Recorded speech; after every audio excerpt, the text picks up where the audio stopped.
여러분 안녕하세요. 김종훈 작가입니다. 네, 유튜브 오랜만에 다시 올리게 됐습니다.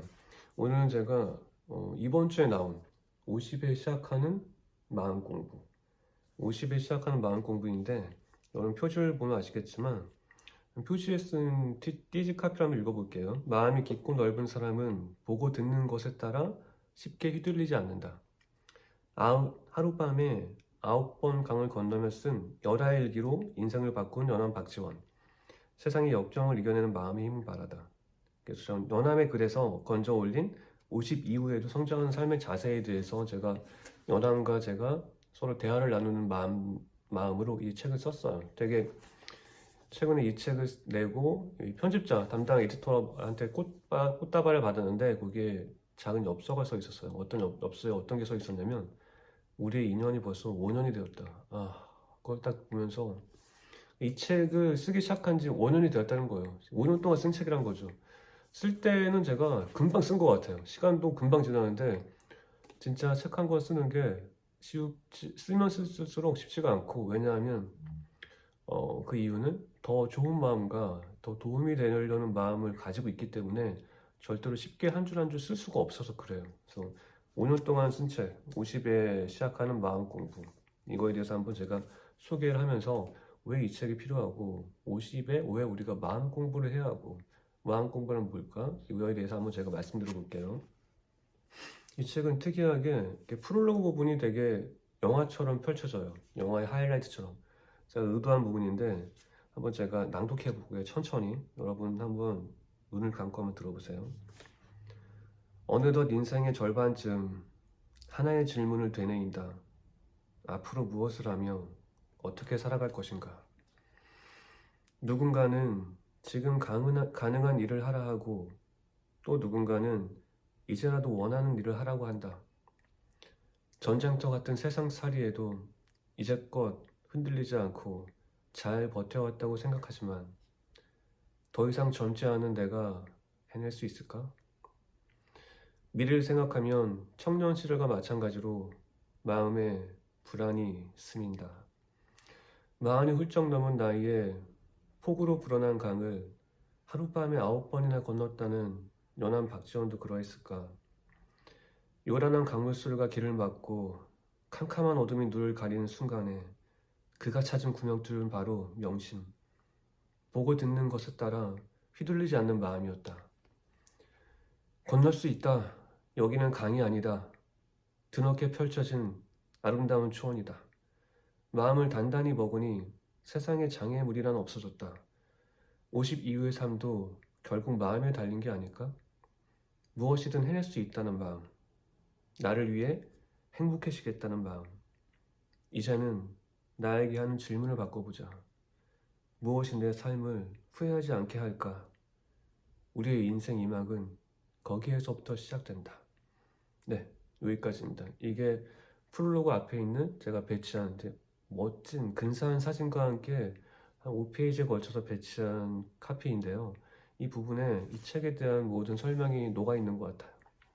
무엇이 내 삶을 후회하지 않게 할까? 이 질문은 시작으로 우리의 인생 2막, 나이 50, 마음공부가 시작된다는 것인데, 왜냐하면 이제 나이 50이 되면 더 이상 후회하기에는 너무 늦었어요. 이제 후회를 최대한 줄이고, 나이 30 마음까지는 후회하면서 수정하고 다시 길을 찾으면 되지만, 나이 50 이후에는 더 이상 방황할 시간이 별로 없잖아요. 시간이 많이 남아있지 않기 때문에 무언가 하나하나 완성할 수 있는 무언가, 나만의 무언가 하나를 찾아서 그거에 정진해야 되는데, 어떻게 하면 그렇게 할 수 있게 마음 공부를 할 수 있을까? 그게 바로 제가 이 책을 쓴 목표예요. 그럼 이제 제가 이 책 왜 썼는지 한번 여러분이, 연암의 삶을 제가 분석해서 한번 프롤로그에 썼는데, 한번 제가 쉽게 낭독해 볼게요. 연암 박지원은 청년 시절부터 주류의 길을 거부했다. 언제나 자신의 길을 선택하며 걸어갔다. 스스로 선택한 거죠. 하나하나. 무엇 하나라도 남한테 맡기지 않았어요. 되게 중요한 부분이에요. 여러분 책을 읽을 때도 하나하나 한 문장 한 문장 멈춰가면서 왜 그랬을까? 이게 어떤 의미지? 라고 생각해 보셔야 비로소 여러분 것이 됩니다. 환경 때문에 어쩔 수 없이 걸어간 것이 아닌 스스로의 선택이었다. 충분히 마음만 먹으면 가질 수 있는 것들도 굳이 손에 쥐려고 하지 않았다. 왜 그랬을까요? 내 것이 아니니까. 그러자 그의 삶에 매우 특별한 변화가 찾아왔다. 나의 것만 손에 쥐고 아닌 걸 버리니까 특별한 삶이 찾아온 거예요. 주류의 길을 거부하니 오히려 그에게 자유와 평화가 찾아온 것이다. 세월이 흐를수록 그의 가치는 점점 높아졌고 마침내 스스로 주류가 되어 명령에 순종하고 틀에 맞추는 삶을 완전히 거부할 수 있게 되었다. 우리가 많이 생각하죠. 제가 TV나 많은 사람들 만나보면, 유명한 사람들 만나보면 되게 TV 프로그램에서는 되게 활동적이고 막 사람들 만나는 거 좋아하는 것 같은데 실제로 만나서 당신 꿈이 뭐냐고 물어보면 뭐라고 대답하는지 아세요? 사람들 안 만나고 사는 거. 밖에 안 나가고 내가 혼자 사색하는 걸 좋아하는데 혼자 있고 혼자 책 보고 혼자의 시간을 즐기는 걸 좋아하는데 더 이상 사람 안 만나고 싶다. 난 사람을 안 만나고 싶어서 지금 잠깐 바짝 열심히 만나서 이제 돈을 벌고 안 만날 준비를 하는 거다. 이렇게 얘기를 하는 사람들이 되게 대부분이에요. 정말 성격 좋아 보이고 저는 성격 좋은 건 없다고 생각을 해요. 사람들 만나서 이렇게 웃는 거 좋아하는 수는 있겠지만 사람들 치이고 만나고 경쟁하고 이런 걸 좋아하는 사람들은 별로 없잖아요. 대부분이 혼자 있을 때 평안함을 느끼고 고요함을 느끼고 두려움이 사라지고 비로소 이제 생각을 하기 시작하게 되는 것 같아요. 나만을 위한 생각을. 이 부분을 말한 거죠. 너랑 박지원은 그게 바로 명령에 순종하고 틀에 맞추는 삶을 완전히 거부하면서 자유를 얻게 된 거예요. 하지만 삶이 계속 순탄한 것은 아니었어요. 52전과 이후 연함의 삶은 극명하게 달랐습니다. 청년 시절의 연함은 이게 되게 중요한 부분이에요. 청년 시절의 연함은 남들이 볼 때 마치 잃어도 좋은 푼돈처럼 인생을 보냈어요. 인생을 허비했죠. 그러니까 없어도 될 것 같은 푼돈인 것처럼 인생을 허비했어요. 남들이 볼 때 연함 스스로는 당연히 달랐겠죠. 이걸 어떻게 볼 수 있냐면 공부보다는 글쓰기에 집중하며 20대를 보냈고 30대 시절에는 우울증으로 과거까지 포기했다. 다른 사대부들이 돈과 명예를 추구할 때 그는 철저히 실학 연구에만 정진했다. 그러다 40대 중반에 큰 변곡점을 만든다. 사촌인 박명원의 수행원 자격으로 사신단에 끼어 청나라를 다녀오며 기록한 여행기, 열하일기를 펴낸 것이다.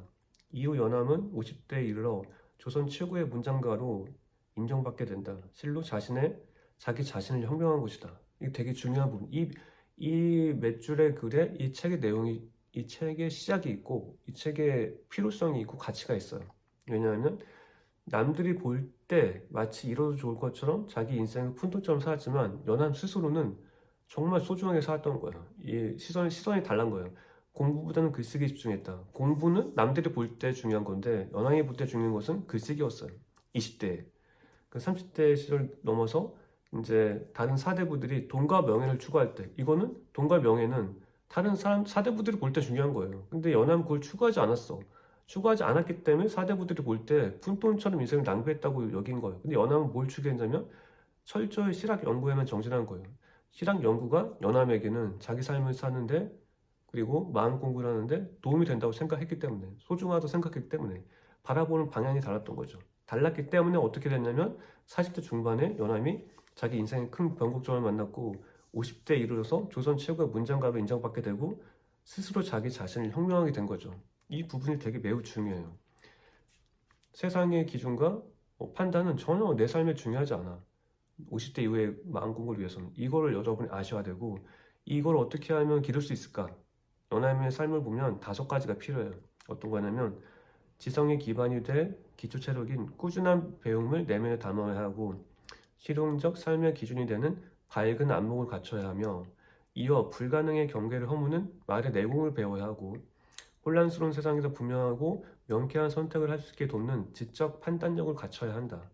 그리고 마지막으로는 단단한 내면을 더해서 더 큰 자신을 만들 수 있는 마음의 힘을 가질 수 있다.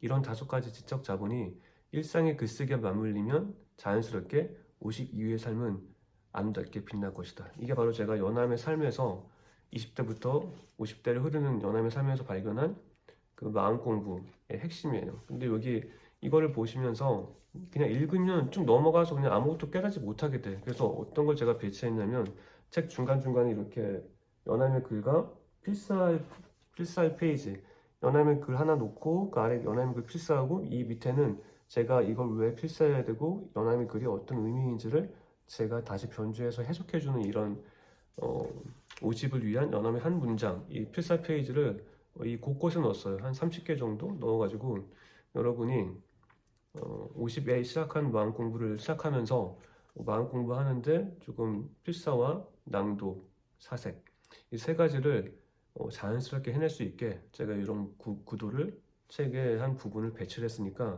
한번 그 부분 한 부분에 하나 읽어드려 볼게요.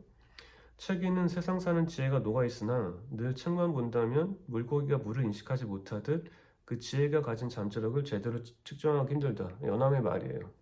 이걸 즉 한번 필사하고 제가 어떻게 설명했냐면 책은 지식을 쌓는 매우 좋은 수단이지만 책에서만 지식을 발견한다면 아주 조금 아는 것이다. 만약 시야를 넓혀 주변 사람들에게서도 배울 수 있다면 당신은 곁에 존재하는 사람의 수만큼 성장할 것이다. 만약 당신이 자연에서 무언가를 볼 수 있다면 세상 만물이 그대의 스승이 되어 깨달음을 줄 것이다. 독서에 대해서 여러분이 한 번 더 생각해 볼 수 있는 그 메시지를 제가 던지는 거예요. 이렇게 30개 정도 필사하고 뜻을 되새기고 낭독하는 것을 통해서 여러분이 자유롭고 빛나게 두려움 없는 인생 이막을 살 수 있게 마음 공부를 할 수 있게 제가 만들어 드렸습니다. 여기 책의 표지 띠지 보면 이런 문장이 있어요. 세상에서 부는 바람은 내가 어찌할 수 없지만 내 안에서 부는 바람은 생각을 바꾸면 잠재울 수 있다. 나는 내가 생각한 대로 행동하고 원하고 내 인생을 만들 수 있다. 그게 바로 이 50이 시작하는 마음 공부, 이 책의 핵심 주제이고 이 책의 가치인 것 같아요. 여러분들이 이제 50은 제가 처음에 되게 방황하고 후회하면 안 되는 나이라고 했긴 했지만 그럼에도 불구하고 아직 시간이 많이 남아있어요. 이제 인생이 길기 때문에. 그래서 더욱더 내 길을 찾아야 하고 마음 공부를 하는 게 중요한 이유는 덜 흔들리고 덜 방황하면 내 일에 투자할 시간을 더 많이 가질 수가 있단 말이에요. 근데 방황하는데 인생을 낭비하기에 50이라는 시간은 너무 아깝다. 그런 생각이 들었던 거예요. 여러분 이 책을 읽고 좀 더 아름다운 멋진 나날 되시길 바라면서 오늘은 여기서 마치겠습니다. 네, 감사합니다.